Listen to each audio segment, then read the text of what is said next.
Jeff Gibbons here with another synthesizer video, and in this one I'm going to be showing you the Minibrute 2S by Arturia.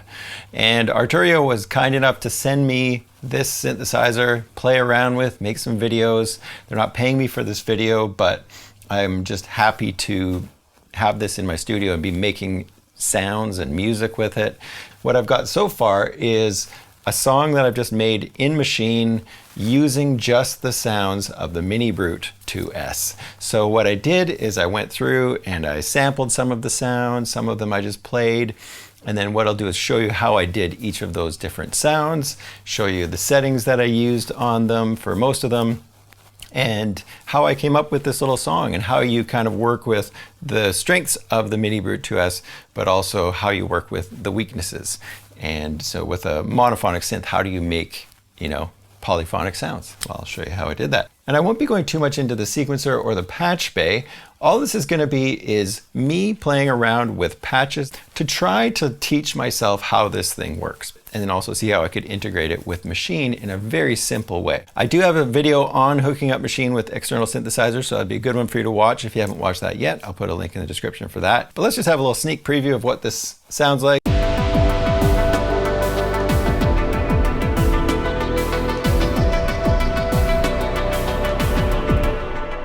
So it just gives you an idea of some of the sounds that you can make with this device, and everything you hear there is made with the Minibrute 2S. Most of it hasn't been changed too much in Maschine. So the Minibrute 2S is kind of the sibling to the Minibrute 2. It's got a sequencer on the bottom and it's got these pads instead of the keys that you find on the Minibrute 2. Other than that, the whole top part is exactly the same. So any patches you make on the Minibrute 2S, you can make on the Minibrute 2. Now for the patches in this song, I'm using the cookbook that comes with the Minibrute 2S and the Minibrute 2. And these are just brilliant little recipes, they call them, for patches. So you look in here, you set the knobs and the sliders all at the right spot, or you do, some of them require some patch cables, loading up this patch, and then you go and tweak it and start playing around with some things. They have some suggestions. So let's get into it. I'll show you some of the patches, and at the end I'll play the song for you. Okay, so for this first patch here, Cloudy Pad, this is the gist of the patch right here. And so I took this one from the cookbook. I made sure that the start of this sound had a long attack. And then if you hear the slight harmonic thing that's happening with the second oscillator, then what I did here is I tuned this one until it was a fifth. So it's kind of like you have a little bit of a chord there. You're adding some extra harmonics with this second oscillator. And for a lot of these patches, what I did is I have a little tuner right here. Take the second one out for a sec. And then I just tune the note with the fine tuning until it's on the right spot. And then what I was able to do was bring in this second oscillator and just tune it till it's just right at the right spot. And then what I did for this one specifically is I went over to Maschine. I'll just make a blank scene here just to show you how I did this. I'll do it on a separate sound there. And I press start with this recording on. And I press record, and then I'm just going to play the note.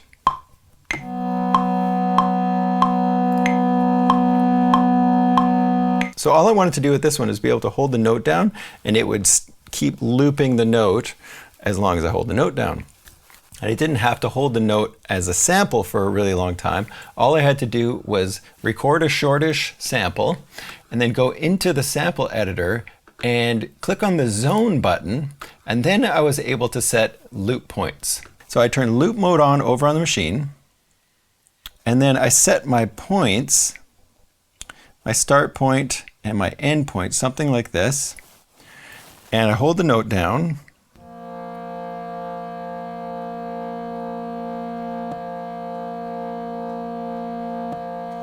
And you can hear it looping over. And of course there's a pop as it's looping. So we just take the crossfade and we crank that up.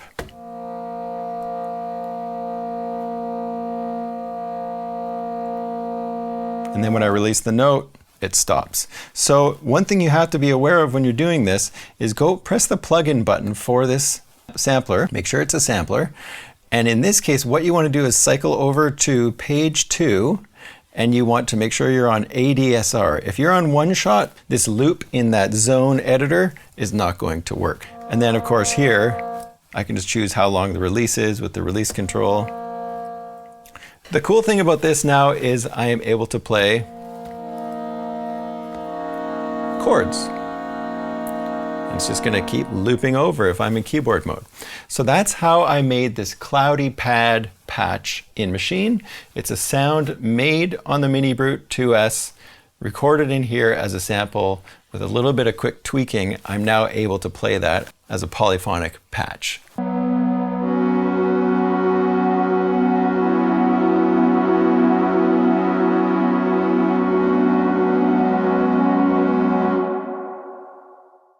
All right, for the duo bass patch, I won't show you that one just because all I did was copy it straight from the recipe book. And in this case, instead of turning on the loop mode, all I did is record a ridiculously long note. So that's another way you could do it. That was kind of it for the bass patch.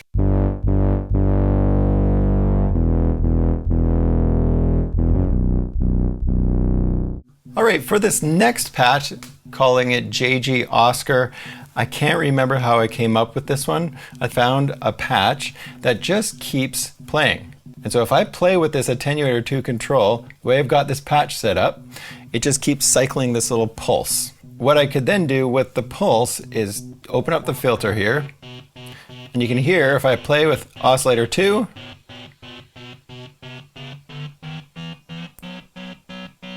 I could do the same sort of thing. I could create some harmonics, almost like a chord, or I could just have them be the same. So I tune them both to the note that I want. And then what I did for this one is I just closed off the filter, started with the filter closed right up, and then just started opening it. And right now it's this LFO set to the sequencer tempo that is making it match the tempo of my project, which should be actually at 94. There you go, so at 94 beats per minute. When I recorded that into Maschine, just recorded the sample into Maschine,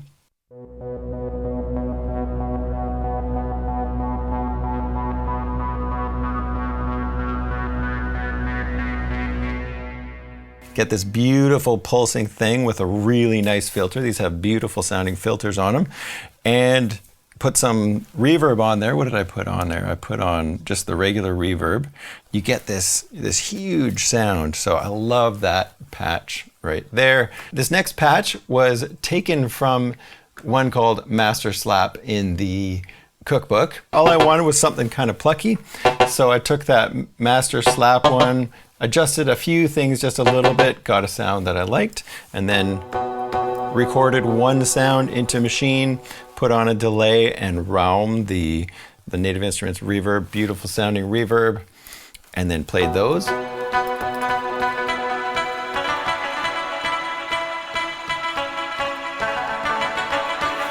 So listen to that on the verse here.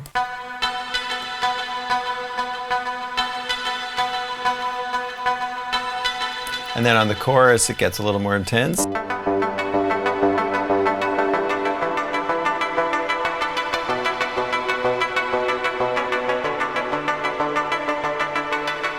So some of the lower notes on this patch almost have a guitar-like sort of texture to it. And I know that what I'm doing is I'm stretching the samples out, so it is changing the character of the sound from the synth a little bit.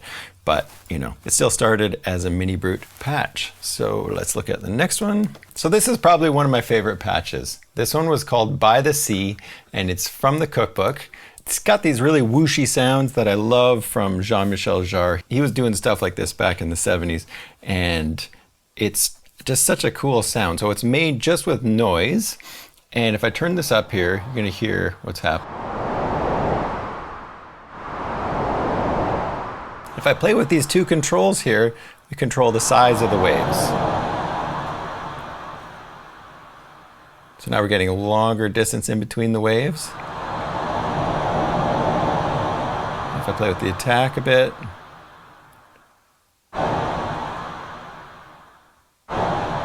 We get these kind of more percussive waves. And if we want more sound in between the waves, crank this up.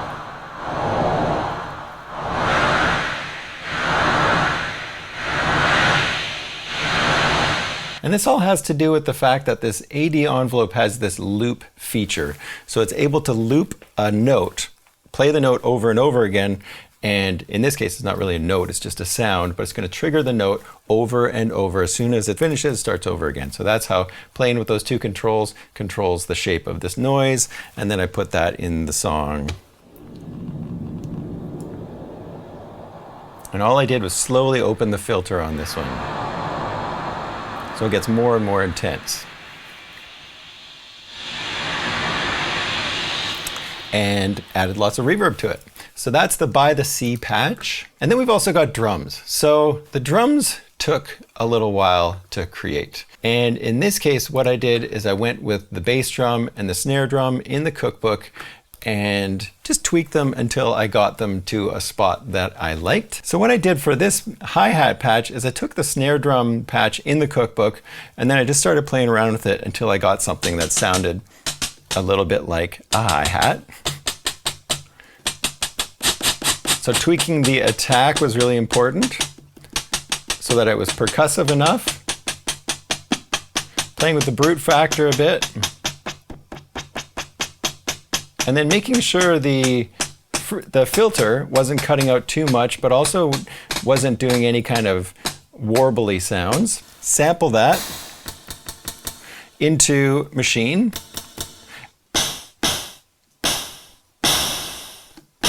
All I did for the close hi-hat was crank up the decay. So I had a little bit longer open hi-hat sound. So that's how I got my hi-hats.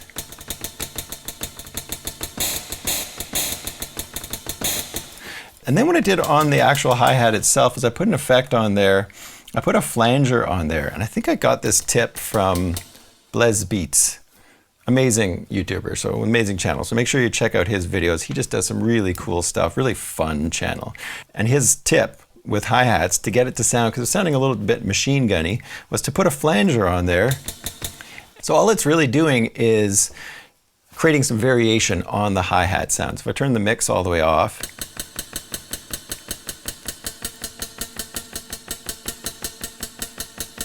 just making it more interesting. So when I'm playing it, it just sounds a little more realistic. Maybe not realistic, but just different. Okay, so that's how I got the hi-hat sounds. Here's my glitch patch right here. All I did with this one is play a bunch of notes with some different velocities. And that's how I got those 4 different samples, put them on the pads, and then played them. So for the kick, I did my own variation on the patch in the book called Astral Kick. Just kept playing around with that one, tweaking it. And made 2 variations on that one. Played them on Maschine like I would play any kit. But it's pretty neat when you're making your own bass drum, snare drum, hi-hat sounds that are specific and not found on anything else. And even for me to recreate it right now is almost impossible, because sometimes just the smallest little change creates a variation in the tone. That's why I do like sampling this stuff into Maschine, because then I can just use that kick sound again later, as opposed to trying to dial it in and not getting exactly the same sound. So the next patch I'll show you here is the Synth lead pad, a synth sound that I made. So I've got it set to the minor scale. You hold Shift and press minor, and then what you do is keep that button pressed down and you turn this knob to get to the key that you want. So I want this in B minor. So now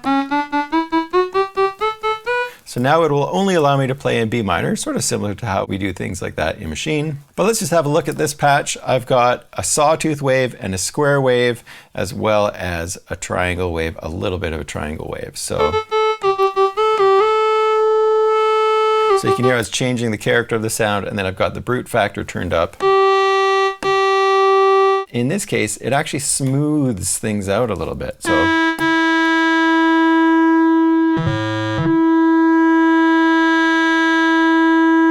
And then what I did with this patch, same as the other one, is I recorded it 3 times. And in this case, all I did when I was sampling in Maschine was go over to this little waveform right here, press start recording, and make it sync to the tempo. And then as soon as it started, I started playing the notes that I wanted. And then what I did is I did 3 different tracks of it, really. So here's the first one, here's the second one, and the third one. You put them all together.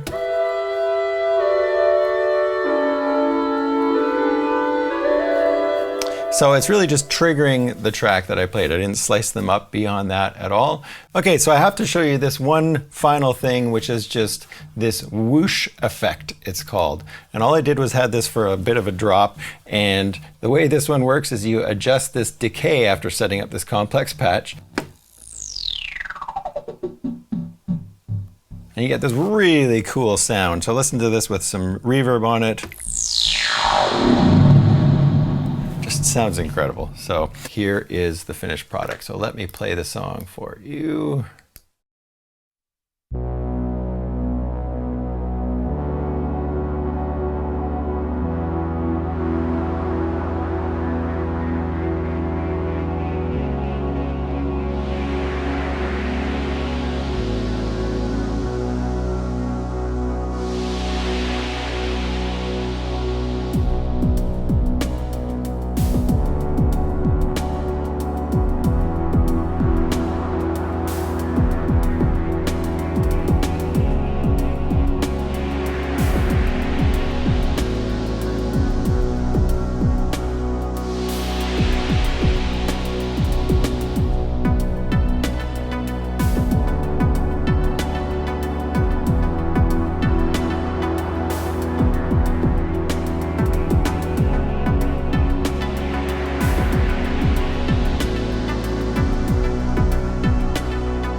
So I hope this was inspiring for you. Obviously, I'm not showing you how the synthesizer works, but I did want to show how taking some patches from the cookbook, playing around with them, and sampling them into Maschine, you get just these unexpected results. It's amazing working with a piece of hardware, but so much more complicated than just working with a piece of software that you can save. And there's so much you can do with the routing of this thing.